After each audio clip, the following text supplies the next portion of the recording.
জ্বলছে ইউরোপের দক্ষিণাঞ্চলের বনভূমি। আগুনের লেলিহান শিখায় পুড়ে ছাই পর্তুগালের গ্রাম ও বনাঞ্চল। কালো ধোঁয়ায় ঢেকে গেছে নীল আকাশ।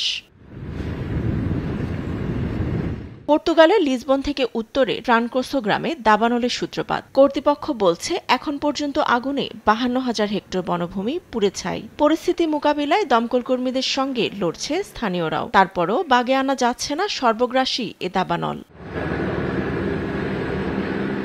পরিস্থিতি উস্কে দিচ্ছে ভূমধ্যসাগরীয় অঞ্চলের ক্রমবর্ধমান তাপমাত্রার পারদ। এতে দাবানলকেও করে দিচ্ছে আরও সুবিধা। গ্রিসের দ্বিতীয় দিনেও নিয়ন্ত্রণহীন দাবানল ছড়িয়েছে বন্দরনগরী পার্তাসের বনাঞ্চল, আবাসিক ও কৃষি জমিতে। ক্ষতিগ্রস্ত 30 কিলোমিটার এলাকা সরিয়ে নেওয়া হচ্ছে বাসিন্দাদের। দাবানল মোকাবিলায় হেলিকপ্টার ব্যবহার করছেন দমকল কর্মীরা। স্যাটেলাইটে দেখা গেছে তুরস্ক, সিরিয়া ও আলবেনিয়ার বিভিন্ন জায়গায় সক্রিয় দাবানল। তীব্র তাপপ্রবাহ ও বাতাস দুশ্চিন্তার কারণ হয়ে দাঁড়িয়েছে। এমন পরিস্থিতিতে ইউরোপকে ভবিষ্যতে দাবানলের ভয়াবহতা মোকাবিলায় প্রস্তুত থাকতে সতর্ক করেছেন ইউরোপ ফরেস্ট ইনস্টিটিউটের জ্যেষ্ঠ বিশেষজ্ঞ আলেকজান্ডার হেল্ড।